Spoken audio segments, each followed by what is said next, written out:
Hello guys, welcome back to my channel. We are back with another video. After a lot of research, we came up with one of the best company in the monopoly industry. So today we will going to talk about one of the company who has a market share of more than 90% in a particular sector. So today we will have a detailed look about the company's business. We will have a detailed look about the key financial highlights of the company.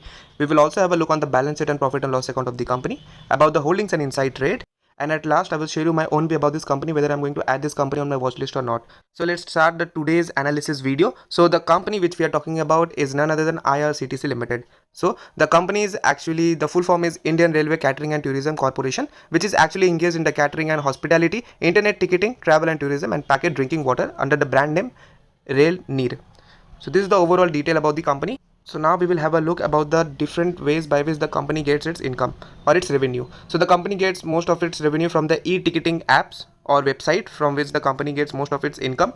The second one is from the Rail Neer, which is actually their own water bottles which they provide in the railway.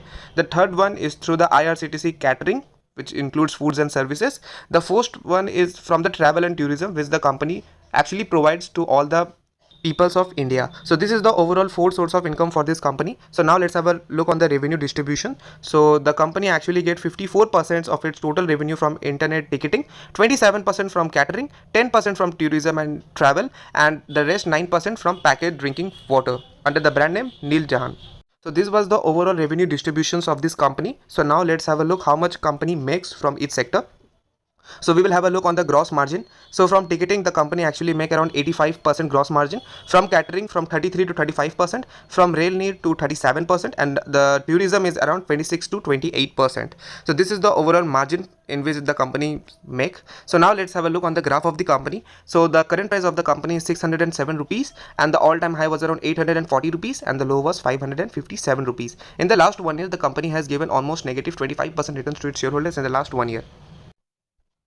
So now let's have a look on the fundamental key highlights of the company. So we will have a quick snap. So the market cap is around 48,000 crores. The stock P is around 51.6. The ROC, which is return on capital employed, is 51.3%. The EPS, which is earning per share, is 11.8 rupees. The ROE, which is return on equity, is almost around 40%. So this is the overall detail of the fundamental key highlights of this company. So now let's have a look on the peer comparison of this company. So the company actually leads the overall sector, followed by Easy Trip Planner, which is actually just provide the tourism and travel industry, but IRCTC overall provides every other type of segment. You can just pause the video and have a look all the different fundamental key highlights like PB ratio, PE ratio, EPS, ROE, and many more. You can just pause and have a look.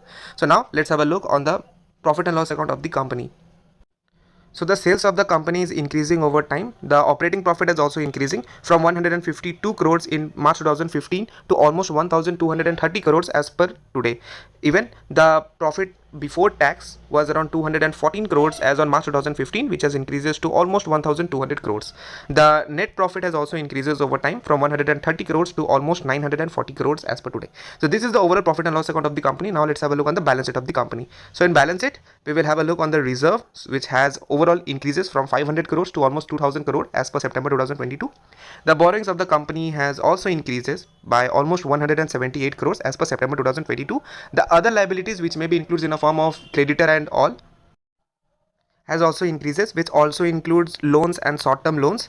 So now let's have a look on the asset side. So in asset side, first we will have a look on the fixed asset.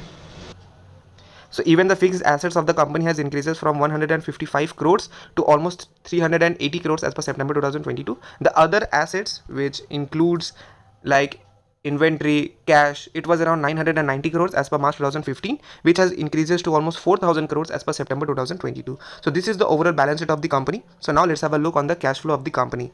So the net cash flow comes out after adding the operating activities with investment activities and financial activities. So in March 2015, it was positive 6 crores, which has increases to almost 23 crores as on March 2022. So this is the overall cash flow of the company. So now let's have a look on the important ratios of the company. So the first one is the debtors ratio. So the debtors day has overall increases over time. So it means that the debtors day ratio measures how quickly cash has been collected from debtors. The second one is the inventory day ratio. So the inventory day has also increases from 15 days to almost 27 days. So the inventory day ratio is the average time a company keeps its inventory before it is sold.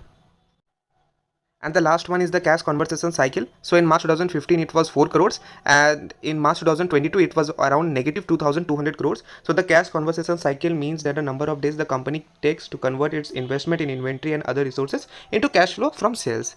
So, and the last one is ROCE, which is return on capital employed, which is around 51% as per March 2022. So these are all the important ratios of the company. So now let's have a look on the graph performance of this company. So the sales growth overall for 1 year was around 142%.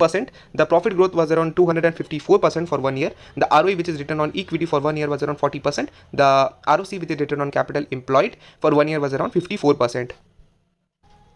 Whereas the debt to equity ratio is 0, the price to cash flow is 92.85, the interest coverage ratio is 81.5, the CFO is around 0.9. So these are the overall graphical performance of this company. So now let's have a look on the inside trades of this company. So you can just pause the video and have a look all the names under which the company or the person have sell or buy the shares in the recent past years. So these are the overall inside trades. So now let's have a look on the pros and cons account of the company.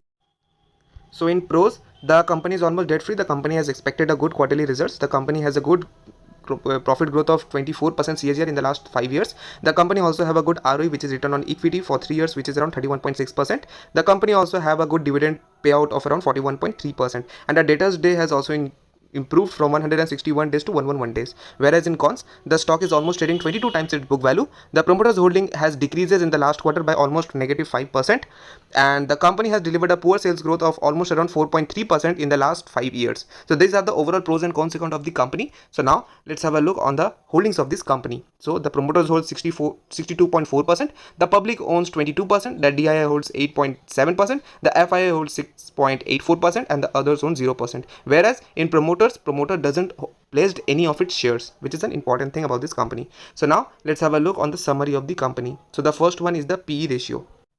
So the PE ratio indicates for every rupees of earning how much an investor is willing to pay for the share, and it should be low. So it is around 51.68, which is very high. The second one is ROI, which is return on asset. So the return on assets measures how efficiently a company can earn a return on its investment in assets, and if the value is higher, it's good. So it is around 18.62%, which is fair enough.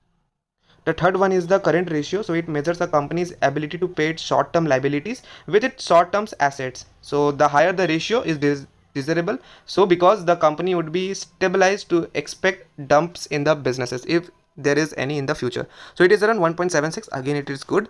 The fourth one is the sales growth. So the company has reported revenue growth of almost around 142%, which is very good in terms of relationship of growth and performance of the company. And the last one is the operating margin. So the operating margin was around 47% approximately, which is again a good sign. So overall, if you ask me personally, the company is overall a good one, and yes, the company has a market share of more than 90%, if you say.